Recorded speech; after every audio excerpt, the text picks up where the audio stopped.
Right, so we are back. We are less than 2 weeks before we play our first competitive game. Obviously, it's a Community Shield game against Arsenal, who won the FA Cup under Mikel Arteta. So Mikel Arteta getting his first trophy there, and we'll have a match preview later on, hopefully with an Arsenal fan as well on the podcast. But before we get to that, right now it's still preseason. The boys have begun training in Austria, and we do have a new addition who has joined the squad, Kostas Tsimikas from Olympiacos, Greek left back. What does he bring to the Liverpool team? So this is a man I will admit I have not watched much of, mostly because I don't follow the Greek league and I don't watch their games. But this is a man who I have seen play against Bayern Munich in the Champions League, against Tottenham in the Champions League, against Wolves in the Europa League, and against Arsenal in the Europa League.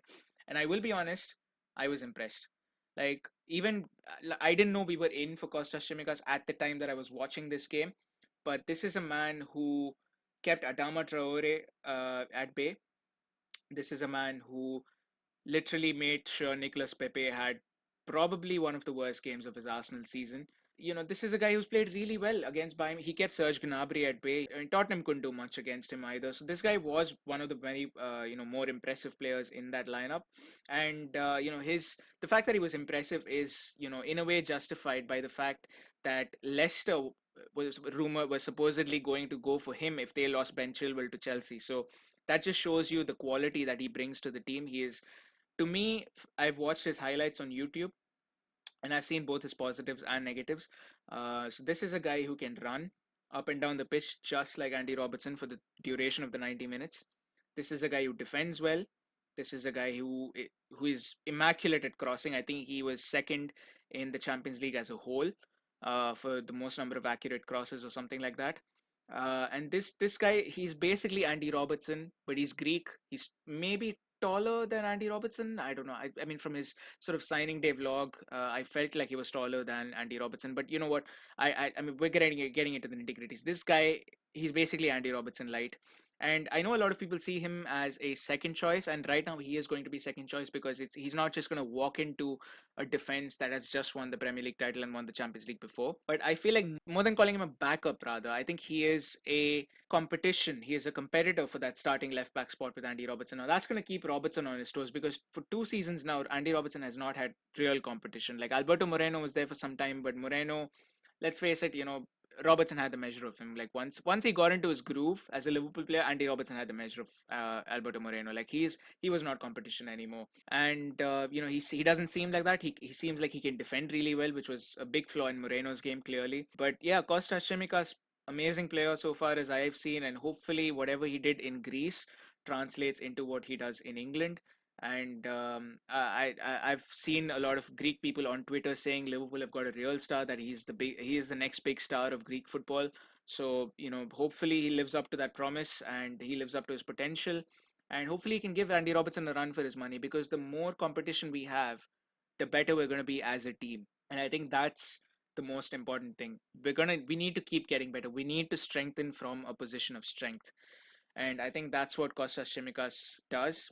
And obviously, this is not a very FSG-esque transfer in terms of, we usually tend to go for players who are versatile. And I know Lloyd Kelly from Bournemouth was linked to Liverpool. He can obviously play centre-back as well. So that would have been a good cover, knowing Dejan Lovren's gone to Zenit. I mean, that deal somehow didn't pan out. Jamal Lewis obviously was the biggest loser, I think, in this deal, in terms of the fact that Liverpool seemed to be totally in for Jamal Lewis until Norwich decided they were not going to lower their asking price, and Kostas Tsimikas was a much cheaper option for 11 million. I mean, this guy, he could prove to be a steal just like Andy Robertson did. And potential transfers, I spoke a little bit about strengthening from a position of strength, and I think personally, if we get Thiago Alcantara from Bayern Munich, this midfield is just going to be insane. I mean, I watched him play the other night against Barcelona. So this is being recorded after the Champions League games have been played and after the first semi-final of the Europa League between Sevilla and Manchester United has been played. So I'm recording this episode after that, and Thiago is just amazing. He was incredible in that game against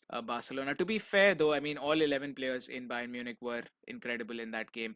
This is a guy who this guy can pick out a pass. Let's just face it. I mean, this guy can just pick out a pass. He knows where players run. He just needs to get used to Sadio Mane and Mo Salah's movements. If he does, I can genuinely see him and Firmino absolutely wrecking defenses, because they're gonna play those little 1-2s. No, and I mean, this guy's gonna be just lobbing them balls over for Sadio and Mo, and after that it's just up to them to finish. And let's face it, Sadio and Mo do finish quite often. So Thiago Alcantara will be an amazing signing for Liverpool if it does happen. Now, obviously, Bayern Munich is still in the Champions League. He's still a Bayern Munich player at this point, but it has been reported in the media for some time now. The player terms have been agreed between the two parties, and now it's just down to Liverpool and Bayern Munich agreeing a fee. I think there's a little bit of a dispute between whether it should be 30 million or 40 million, but I think honestly it's just a matter of time before the deal is done. And this is a guy who supposedly wants a new challenge. He's obviously won a lot with Bayern Munich. He's won previously with Barcelona as well, I think. So coming to Liverpool, coming to the Premier League, defending champions, he's just going to improve the quality of that midfield. And what is very surprising, and if you're watching this clip on YouTube, you'll see this. If you compare Thiago's stats, and I'm talking not just your goals, assists, the basic stats. I'm talking the advanced stats, the expected goals, the participation in build-up play, the participation in possession and things like that, or when we don't have possession and things like that. You look at Thiago Alcantara, he does exactly what Gini Wijnaldum does, but he does it a lot better for Bayern Munich. So maybe the thinking behind Thiago's signing could be that in case we're not able to agree a contract with Gini Wijnaldum, we might have to ship him out, or we might have to let go of him at the end of the year, which I hope doesn't happen, like I said, but it could potentially happen. And Thiago seems like the perfect replacement for him. A lot of people are like, this is not an FSG signing, this is not a young player with potential and things like that. And, we tend to go for more Kostas Tsimikas type signings, his age signings. I mean, look, we've gone for Craig Bellamy before under FSG.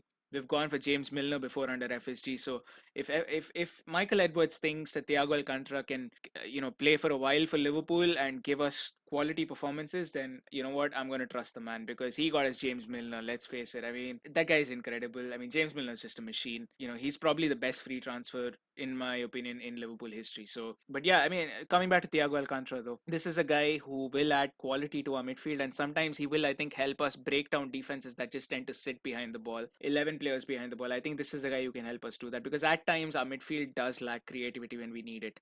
And as good as Chamberlain is, as good as Naby Keita, we've already mentioned he's had problems with fitness, and that's kind of why he's not been able to do anything. But as good as Chamberlain is, he's not going to do that. Like, he's not your guy to play the incisive pass, whereas Thiago is. So hopefully that does materialize. It looks like it will, but fingers crossed. Other players, like I said, centre back is a weakness. Obviously, Dejan Lovren's left for Zenit St. Petersburg. He's won his first trophy there with the Russian Super Cup as well. Congrats to him. But we do need to strengthen at centre back, and one centre back that I do like that we've been linked with is Ben White. He's English. He played for Leeds, so he's had a good campaign, been part of a good defense, knows what it takes to win a title. Obviously, he's not going to just walk in and displace Joe Gomez out of the starting lineup or Virgil van Dijk out of the starting lineup. He's going to be fourth choice behind Joel Matip as well. But having him and Matip as the second unit is very important, because I think they can play the cup games and they can give Virgil and Joe Gomez a rest when we actually do need to give them a rest. And at times Virgil did look fatigued, especially towards the end of the season, towards after restart. Sometimes he did look fatigued, and hopefully that doesn't happen in the future if we do get Ben White. But I mean, so far nothing really concrete has come out of this window. But honestly, if we get Thiago and Ben White in this next, till October, I think October 10th or something, the window goes on till.